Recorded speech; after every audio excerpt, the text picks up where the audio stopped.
Hello students. Yesterday we have started to talk for the refraction of light and their number of derivations, numerical problems we have seen for the lens formula, combination of lenses and refraction at spherical surfaces. So let's start now to understand some of the instruments that we are using for different purposes.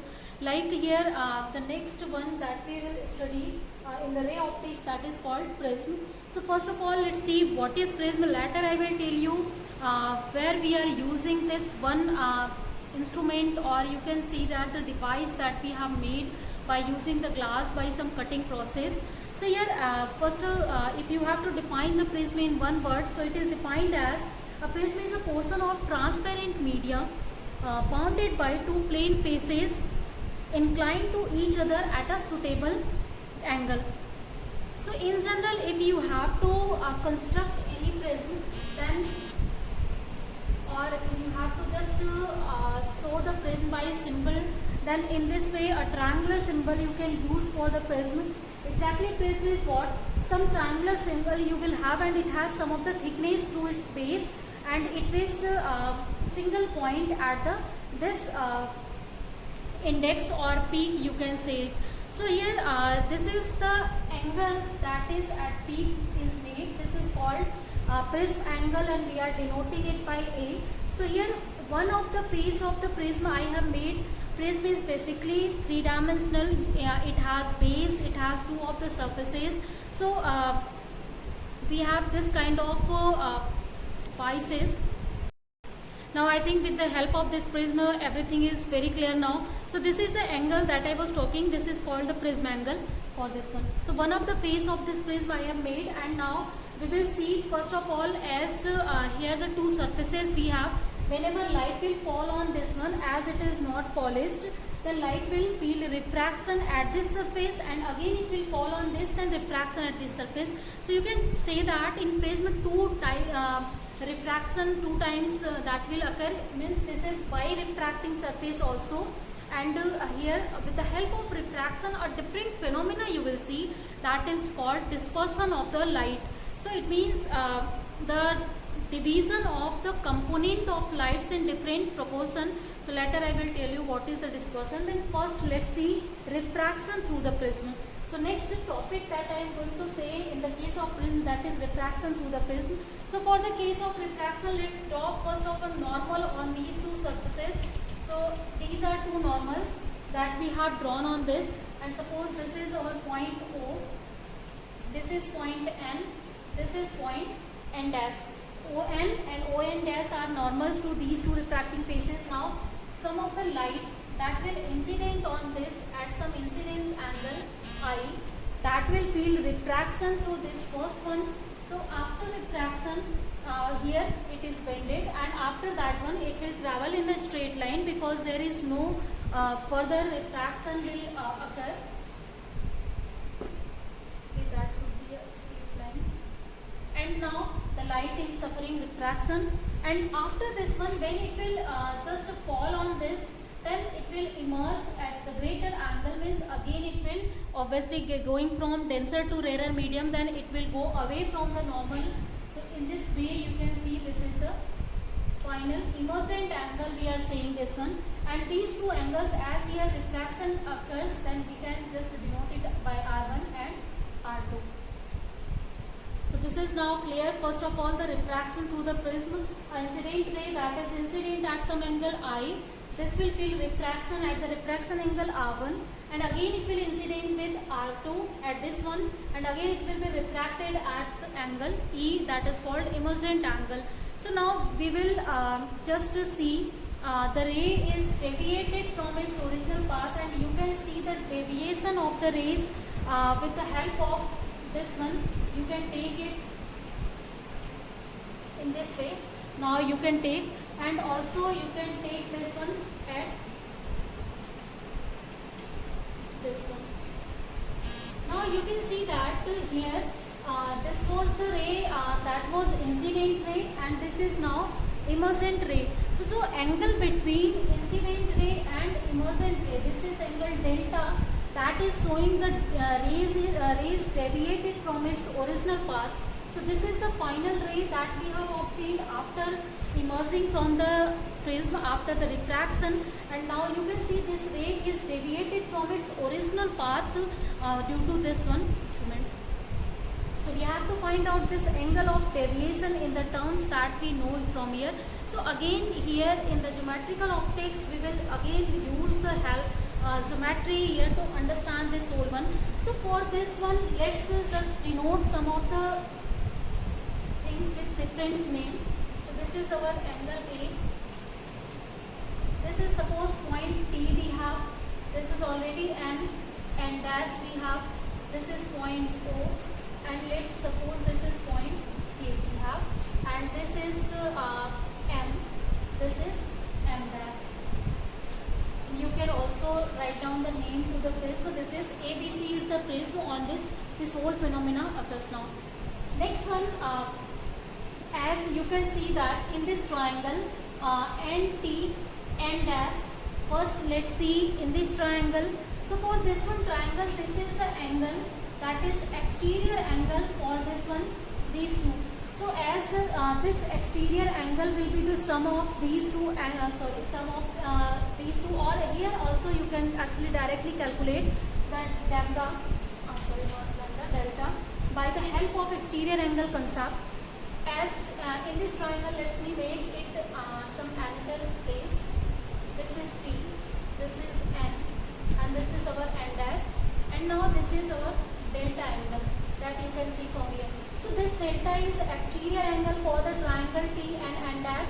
Then by the help of the geometry of exterior angles, we can write this exterior angle will be equal to the sum of two interior angles. So it means that delta is equal to angle T and N dash, this angle plus this angle, plus delta T and dash N. I think this is now clear. So this is the value of delta N that we had to find, and now our work is what is T and N dash and what is T and dash N. We have to find out these two angles now. So to find out these two angles, you can again see this is the cross two rays we have. So this angle I should be equal to this whole of the angle. Now if you will see, so this is our angle I, and here this type of line we have. So this whole angle will be equal to I, this is equal to R1. So this angle will be equal to I minus R1, and this is the angle T and N dash. So it means that the angle T and N dash will be equal to I minus R1, this angle we have obtained, plus the same way you can write T N dash N. So if you will see this whole angle is E, then this whole one angle will be also E, and this is R2. Then if we will subtract R2 from E, then we will get T N dash N. So T N dash N will be equal to E minus R2 from here.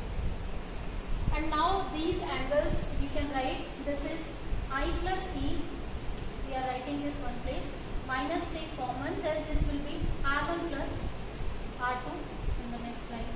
So this is our equation number 1. Again we can just write down in the place of R1 plus R2 this prism angle, because whenever we are designing any prism, then we have information for the prism angle also. You can also calculate it by the help of vector from here. So that's why this angle is very easy to measure, and we will just convert these two words with respect to this. So to calculate it, now we will use this quadrilateral, then that is A-N-O N dash. This one you can see, and in this one, as these two angles, these are normals, so this will be equal to 90 degree, because ON is normal on this refracting surface AB, ON dash is normal on this refracting surface AC. So as these two angles are 90 degree, then obviously these two angles, their sum will be also equal to 180 degree, because all of the four angles will be equal to 360 degree, and as these two angles are 90 already, then 180 will be minus out, and this angle plus this angle will be equal to, first of all, 180. So let's write this one. So you can write down angle NO N dash, this will be equal to 180 minus of angle A. 180 minus of angle A, you can write this one. And now if you will see the triangle again N dash O. angle R1, this is angle R2, then this angle will be automatically 180 minus R1 plus R2, because all three angles, their addition is equal to 180 degree. So if you have to find this angle, if you will take the addition of these two and if you will subtract it from 180, then you can obtain this value. So let's write down its value from here. Let me just rub these two lines. So if you will write this values, and then this will be equal to 180 minus of R1 plus R2 from here, and this is equal to 180 minus A. So 180 is cancelled out from both sides, and as this is minus of R1 plus R2 is equal to minus A, so you can write A is equal to R1 plus R2 from here. So in the place of now R1 plus R2, you can write this value A. So this equation is now converted into the form delta is equal to I plus E plus minus of A. So whenever you have to find out at which angle your rays is deviated from the prism, then you can find out with the help of incident angle, this final incident angle, and with the help of prism angle. So this is, you can simply say the angle of deviation depends on these three angles. Depending on also the construction of the prism, what is the angle of deviation that you are putting, what is the prism angle that you are putting, what is at which angle it is incident or emerges from the prism. These all things are dependent on the prism constructions. So if different angle of deviations you need, then for different that you can change the angle of the prism. So first I think this expression is now clear. Again we can also change it in the terms of refractive index of the material of the prism. So let's see how can we change it. So to change it, we can use the Snell's law. As refraction occurs here, so we can use law of refraction at this place. So according to law of refraction, we can write down this mu will be equal to, at first this one first of all, if mu1 is the mu is the material of the prism, then that time we can write sin I upon sin R1. This is equal to mu. So this is sin I upon sin R1. This will be equal to mu. Now if these angles are very small, so for the small angles I have told you we can just equate sin I is equal to I, or we can equate sin R1 is equal to R1. So let's now write down these without the sin 1. So this will be mu is equal to I upon R1 from here. So in the place of R1 you can write R1 is equal to I upon mu from here, or you can also calculate I from here, that will be mu into R1 from this place. So let's actually just write down this one first. I is equal to mu of R1. Next one, if you will apply the Snell's law at this phase. So let's write down Snell's law at this one phase. So in this phase, if you will write, then again this mu will be equal to now incident angle to the emergent angle from here. So as in this case the incident angle is, so in this case as you can see now our media is changing. So this will be equal to 1 upon mu. This is now equal to sin I, or in this case I is equal to R2. So you can write down here R2, and the emergent or refracted angle is in this case that is equal to E. So again if you will just take the small angle concept in this case also, so you can obtain this E by R2. This will be equal to mu. Just take the reciprocal of this one, and from here you can calculate E, that will be equal to mu times R2 from here. So I think this is now clear. Now you can put these values in this one I plus E. In the place of I and E, let's put this value of I and E. In the terms of refractive index, we can find out the angle of deviation for the prism. So delta will be equal to now I, that is mu into R1 plus E, this is mu into R2, and thus that is minus of A from here.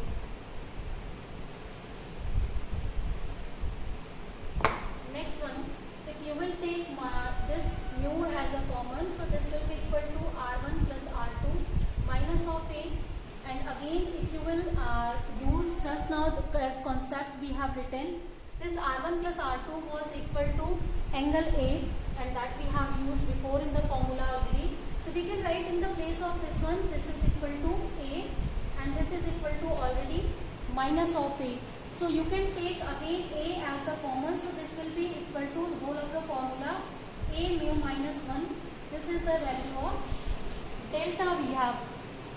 So this is the angle of deviation for any light ray that is coming out from the prism and that is deviated to this angle.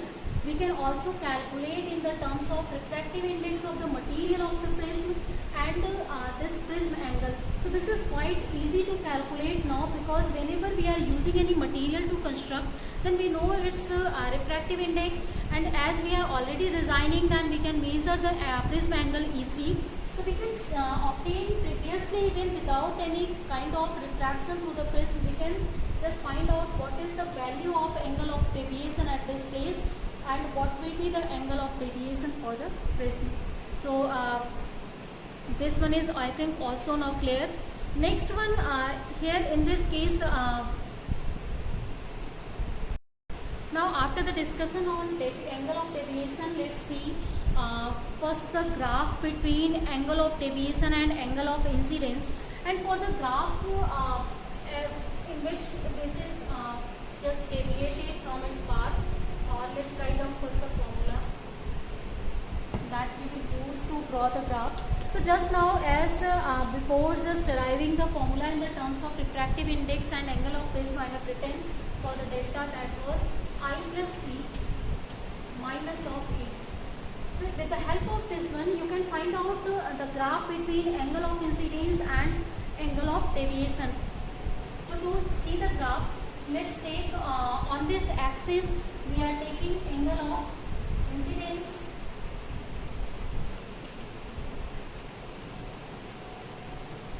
and on this one let's take angle of deviation.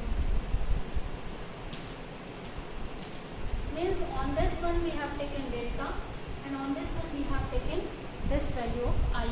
Now when you will just take any, suppose we are taking 0 value of I, then that time prism angle is constant and some of the emergent angle you will get, then on this delta will obtain the, to its maximum value.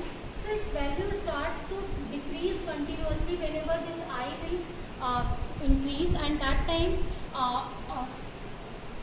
then one condition actually will occur when this I will become equal to E. So at this condition, for the I is equal to E, means 2I minus A, this formula we will have, then that time angle of deviation is obtained minimum for the prism. So that minimum angle is known as minimum angle of deviation. So now after this one condition, at this place a condition is satisfied, this is equal to I is equal to E, and at this condition this angle is known as minimum angle of deviation delta M. So this is very important for the prism, that we have knowledge of the minimum angle of deviation, because we can understand what is the minimum angle through which the light can be deviated by that prism, whether that angle is suitable for our measurement or not. So according to that one, we can construct our prism for the certain minimum angle of deviations. This angle will be always greater than this one, not less than this. So we can measure easily from that instrument. So that's why this is very important term that we are using for the refraction of light through the prism. So later this word is very important while we will talk for the dispersion of light through the prism here.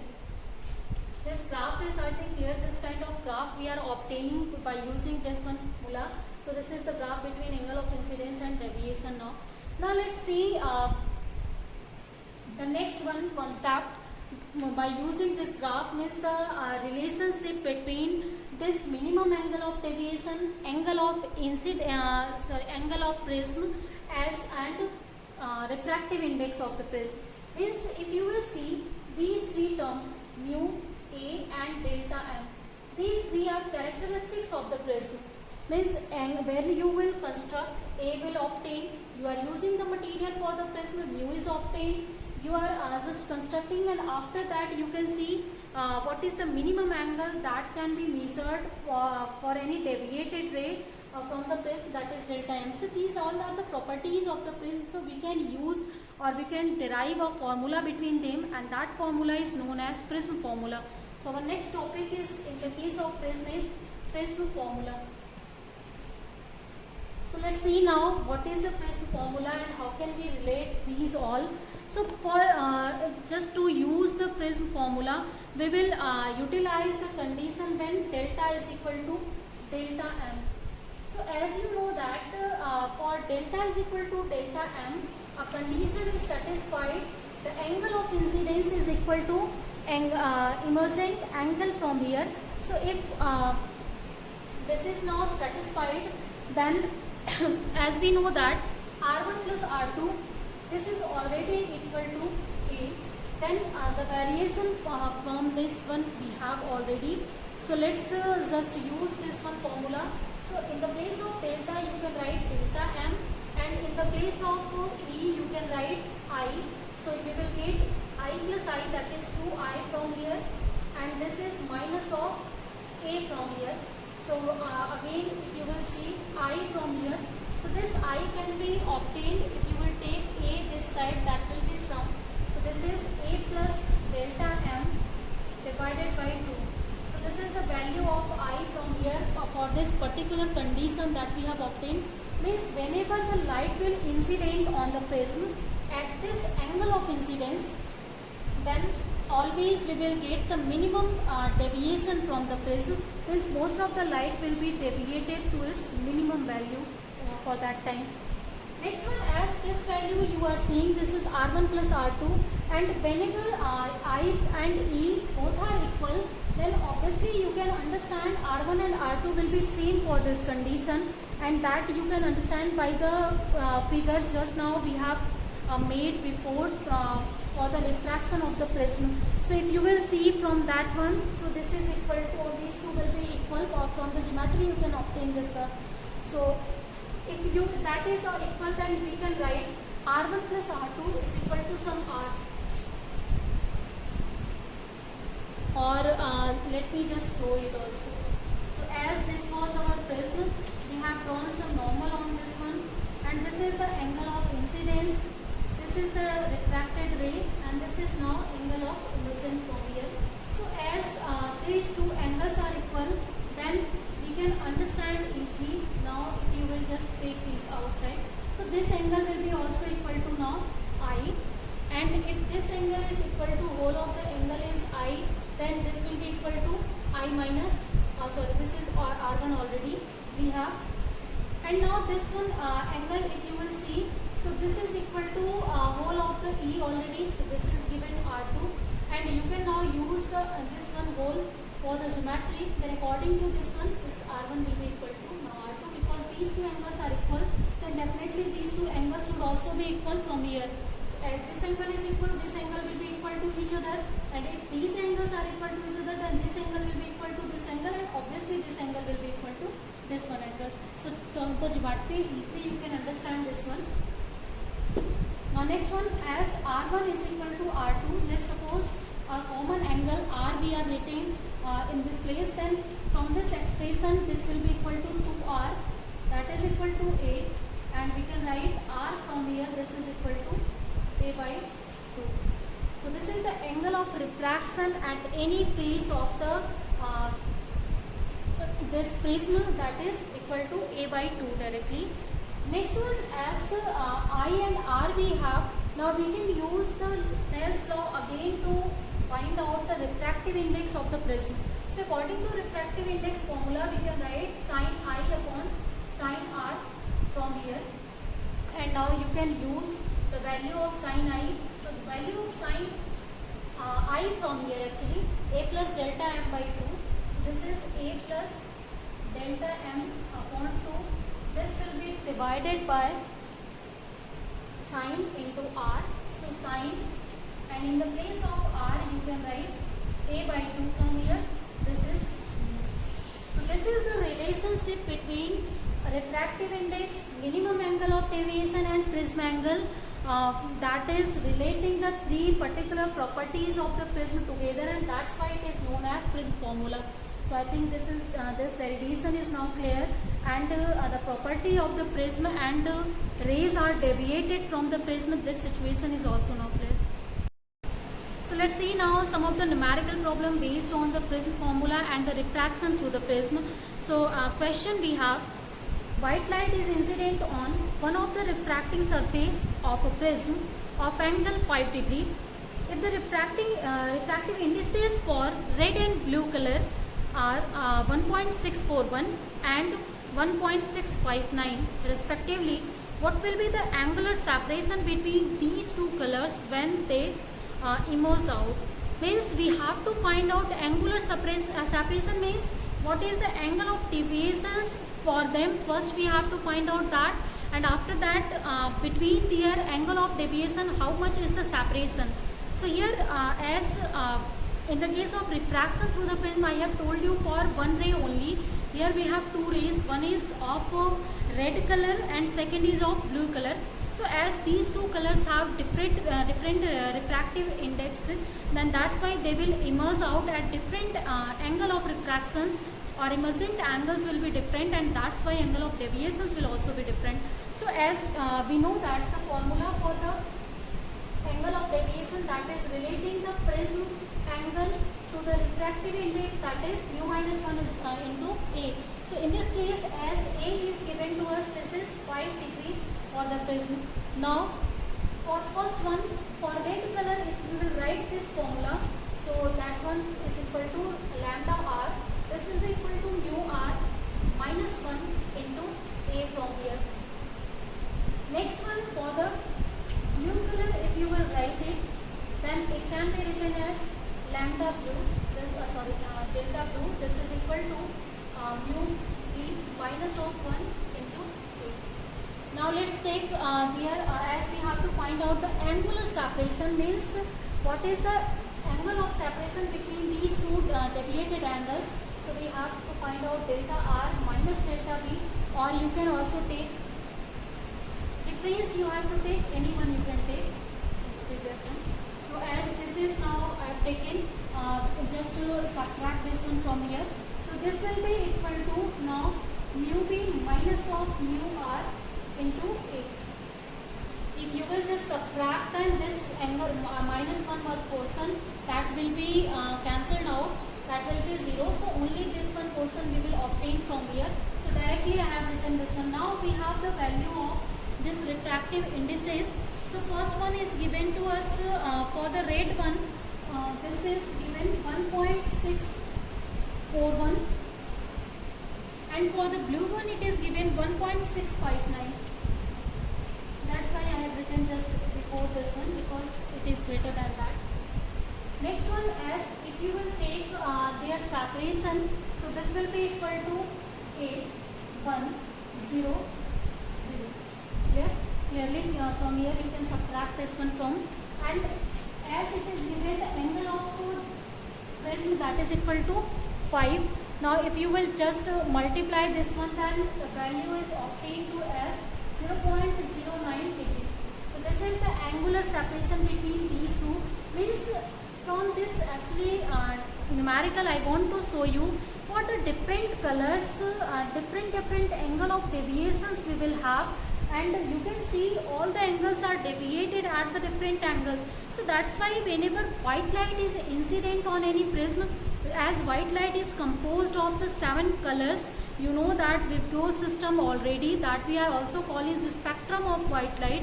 Means the white light is a combination of 7 colors. These all 7 colors have different indices, refractive indices, and as for the certain value of or constant value of prism angle, for different refractive indices we will have different angle of deviations. Means all the light rays, even it is white light, it is combined light when it is incident on the prism, and after the emerging from the prism they will be deviated at different angles, and that's why we can see all of the components of the light through the prism easily, and this property is known as dispersion of light. So in the next class, we will discuss about the dispersion of light through the prism. So I think first of all, the introduction for the dispersion of light through this numerical is totally now clear. So let's, if this is now clear, then let's end our class here with this. Rest of the things about the prism and the dispersion of the light through the prism we will discuss in next class. Thank you, students.